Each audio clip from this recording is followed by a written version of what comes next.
ইউক্রেনকে ছাড়াই যুদ্ধ বন্ধের আলোচনা এগিয়ে নিতে মত হয়েছে আমেরিকা ও রাশিয়া। একই সঙ্গে যত দ্রুত সম্ভব ওয়াশিংটন ও মস্কোতে দুই দেশের দূতাবাস সচল করার বিষয়েও ঐক্যমত্যে পৌঁছেছে উভয় পক্ষ।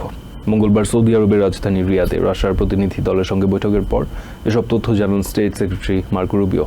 তিনি দাবি করেন, যুদ্ধ বন্ধের চুক্তি অবশ্যই ইউক্রেনের কাছেও গ্রহণযোগ্য হবে। অপরদিকে রাশিয়ার পররাষ্ট্রমন্ত্রী সার্গেই লাভরভ ইউক্রেনের নেটোর সদস্য পদ পাওয়ার বিষয়ে তাদের আপত্তির কথা পুনর্ব্যক্ত করেছেন। অন্যদিকে ইউক্রেনের প্রেসিডেন্ট ভলোদিমির জেলেনস্কি তার পূর্ব নির্ধারিত সৌদি আরব সফর বাতিল করেছেন। তিনি বলেছেন, ইউক্রেনকে ছাড়া কোনো আলোচনা সফল হবে না। প্রায় ৩ বছর আগে রাশিয়া ইউক্রেন যুদ্ধ শুরুর পর প্রথমবারের মতো যুদ্ধ বন্ধে আলোচনায় বসল ওয়াশিংটন ও মস্কো। তবে এই আলোচনায় ইউক্রেনকে যুক্ত করা হয়নি। আমন্ত্রণ পায়নি ইউরোপে ইউক্রেনের কোনো মিত্র দেশও।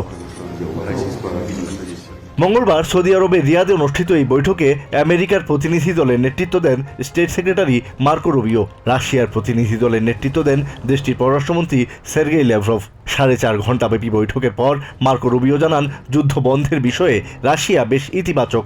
I came away today convinced that they are willing to begin to engage in a serious process to determine how quickly and through what mechanism can an end be brought to this war. Rubio বলেন, যে কোনো সংঘাতের অবসান ঘটাতে হলে সব পক্ষকে কিছু ছাড় দিতে হয়, তবে সেগুলো কি হবে তা এখনও নির্ধারণ করা হয়নি। রাশিয়ার ওপর ইউরোপিয়ান ইউনিয়নেরও নিষেধাজ্ঞা থাকায় তাদেরকেও আলোচনার টেবিলে বসতে হবে বলে উল্লেখ করেন তিনি। But and there are other parties that have sanctions. The European Union is going to have to be at the table at some point because they have sanctions as well that have been imposed. National security adviser Mike Waltz বলেন, সাময়িক নয়, স্থায়ীভাবে যুদ্ধ বন্ধ করাই তাদের লক্ষ্য। This needs to be a permanent end to the war and not a temporary end as we've seen in the past. We know just the practical reality is that there is going to be some discussion of territory and there's going to be discussion of security guarantees. President Donald ট্রাম্পের মধ্যপ্রাচ্য বিষয়ক দূত Steve Witkoff দাবি করেন, আলোচনা এতটা ফলপ্রসূ হবে তা তারা কল্পনাও করেননি। We discussed it afterwards. We couldn't have imagined a better result after this session. It was very, very solid. একই রকম অভিব্যক্তি প্রকাশ করেন রাশিয়ার পররাষ্ট্রমন্ত্রীও। Разговор был, я считаю, очень полезный. আমি বিশ্বাস করি আলোচনা খুবই ফলপ্রসূ হয়েছে। আমরা একে অপরের কথা শুনেছি এবং আমার বিশ্বাস আমেরিকা আমাদের অবস্থান সম্পর্কে আরো অবগত হয়েছে। Позицию, которую мы на основе লাভরভ জানান, ইউক্রেনের নেটোর সদস্যপদ পাওয়ার বিষয়ে আপত্তির পাশাপাশি ইউক্রেনের নেটোর কোনো সদস্য রাষ্ট্রের সেনা উপস্থিতিও মস্কো মেনে নেবে না, সেটিও তুলে ধরেছেন তারা। хорошо отметили, что президент Трамп প্রেসিডেন্ট ট্রাম্প পশ্চিমা নেতাদের মধ্যে প্রথম উল্লেখ করেছেন যে ইউক্রেনকে নেটোতে টেনে আনা বর্তমান পরিস্থিতির মূল কারণগুলোর একটি। এটি বাইডেন এবং তার প্রশাসনের অন্যতম বড় ভুল। ট্রাম্প যদি প্রেসিডেন্ট থাকতেন তবে তিনি এটা হতে দিতেন না। আমরা এটাও ব্যাখ্যা করেছি, ইউক্রেনে নেটোর কোনো সদস্য রাষ্ট্রের সশস্ত্র বাহিনীর উপস্থিতি হবে পুরোপুরি অগ্রহণযোগ্য। объяснили мы сегодня.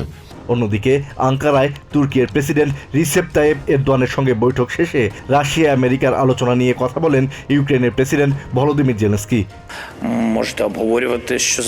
আপনি যে কোনো বিষয়ে কথা বলতে পারেন, কিন্তু ইউক্রেন ছাড়া ইউক্রেন যুদ্ধ শেষ করার বিষয়ে কোনো সিদ্ধান্ত নিতে পারবেন না।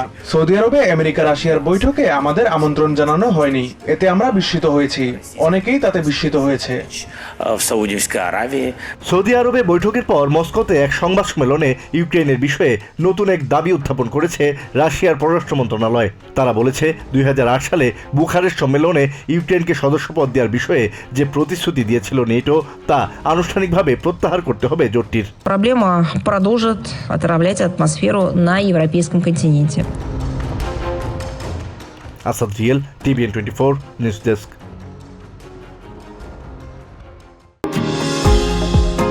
নিউ ইয়র্ক থেকে সম্প্রচারিত TVN 24 টেলিভিশন বিশ্বজুড়ে বাঙালির কণ্ঠস্বর।